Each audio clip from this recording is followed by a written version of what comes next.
आदाब नाजरीन, मैं इमाम अली फलाही ARI TV में आपका स्वागत है। नाजरीन, आज हमारे साथ हमारे क्लासमेट अब्दुल रकीब नोमानी साहब मौजूद हैं। नोमानी साहब, मैं आपसे ये पूछना चाहूँगा कि हिमाचल प्रदेश में कांग्रेस ने तो जीत हासिल कर ली, लेकिन CM के लिए जिन लोगों का नाम आगे आ रहा था, जिन लोगों का नाम चल रहा था, उनमें से बाजी किसने मारी और CM के ओहदे पर किसे फाइज किया गया?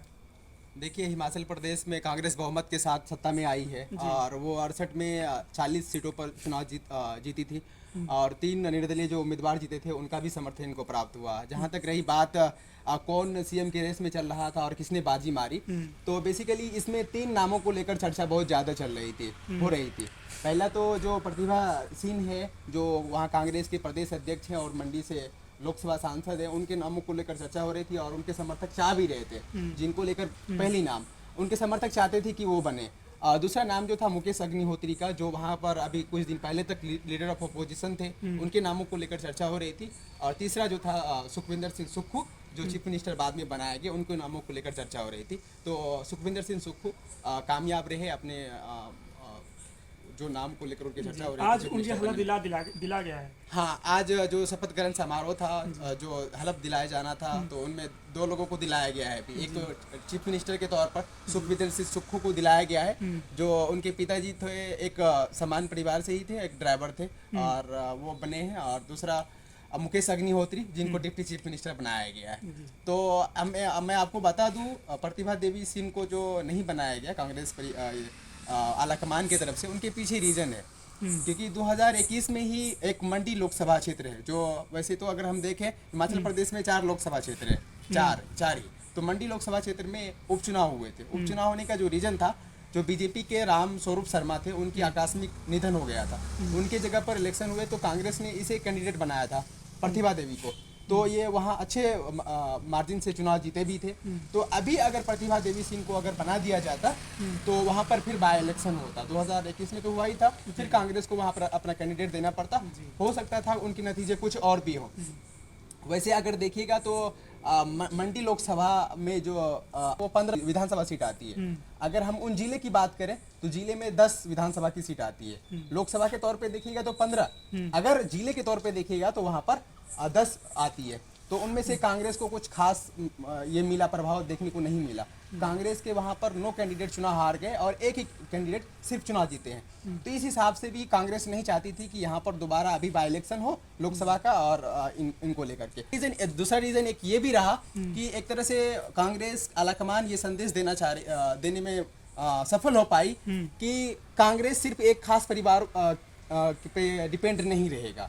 तो असल में जो ये आप प्रतिभा सिंह को देख रहे हैं, ये असल में इनके पति जो है 6 बार चीफ मिनिस्टर रहे कांग्रेस की तरफ से और एक तरह से अभी भी ये प्रेसिडेंट हैं हिमाचल प्रदेश के। तो वो कुछ संदेश देना चाह रहे थे जिसमें वो सफल हो पाए। और सुखविंदर सिंह सुक्खू जो समान परिवार से थे, कांग्रेस ने उसको चीफ मिनिस्टर बनाया। जी नोमानी साहब, जब सुखविंदर सिंह सुक्खू को जब हलफ दिलाया जा रहा था तो उस हलफनामे में किन बड़ी शख्सियतों ने अपना हिस्सा दिया था? मतलब किन लोगों ने उसमें, कौन कौन उसमें शामिल हुए थे?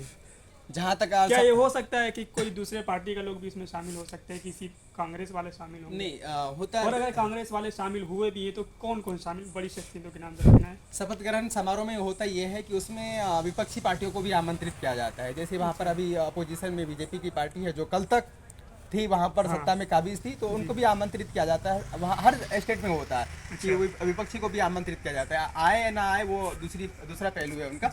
लेकिन कांग्रेस की तरफ से जो उसमें शामिल हुए, उसमें कांग्रेस के प्रेसिडेंट मल्लिकार्जुन खड़गे थे, कांग्रेस के पूर्व अध्यक्ष राहुल गांधी शामिल हुए जो पद यात्रा कर रहे हैं। अभी उनका पद यात्रा ये राजस्थान में है वो। और फिर प्रियंका गांधी शामिल थी। तो फिर कांग्रेस के संगठन महासचिव केसी वेणुगोपाल थे। और 2 स्टेट में अभी इनके अलावा जो कांग्रेस के हैं सत्ता है, वहाँ से जैसे हम राजस्थान की बात कर रहे हैं तो वहाँ से अशोक गहलोत थे चीफ मिनिस्टर के तौर पर यहाँ शपथ ग्रहण समारोह में। और फिर अगर हम बात करें वो छत्तीसगढ़ की, तो वहाँ के मुख्यमंत्री भूपेश बघेल भी थे। वैसे अगर भूपेश बघेल को देखें तो वो ऑब्जर्वर भी थे इस स्टेट के, उसको कमान दी गई थी चुनाव के दौरान जिम्मेदारी की, वो जिम्मेदारी निभा। हमारे साहब, एक चीज़ मैं देख रहा हूँ मीडिया में बड़ी गर्दिश, बहुत तेज़ी से गर्दिश कर रहा है कि जब सुखविंदर सिंह को हलफ दिलाया जा रहा था उस वक्त उन्होंने इजहार तशक्कुर में उन तमाम लोगों को शामिल किया जो बड़े बड़े अहदे पर फाइज हैं, लेकिन जो कांग्रेस का सदर है मल्लिकार्जुन, उनका नाम क्यों नहीं लिया उन्होंने? जहाँ तक आप ये बात कर रहे हैं तो ये घटना कुछ और ही है। जब उनके नामों की घोषणा हुई थी तब की बात है, जब वो मीडिया में बाइट दे रहे थे तो वो सबों का नाम ले ही लेते हैं, लेकिन कांग्रेस की जो प्रेसिडेंट है मल्लिकार्जुन खड़गे, उनका नाम लेना भूल जाते हैं। अच्छा। लेकिन अगर आप इसके दूसरे पहलू में जाएंगे तो कांग्रेस की सच्चाई वही है। कांग्रेस के प्रेसिडेंट मल्लिकार्जुन खड़गे जरूर हैं, लेकिन कांग्रेस की जो कमान पूरी तरह से है वो गांधी परिवार में ही है, ठीक ना। अच्छा। वो एक तरह से हम कह सकते हैं रिमोट कंट्रोल की तरह है।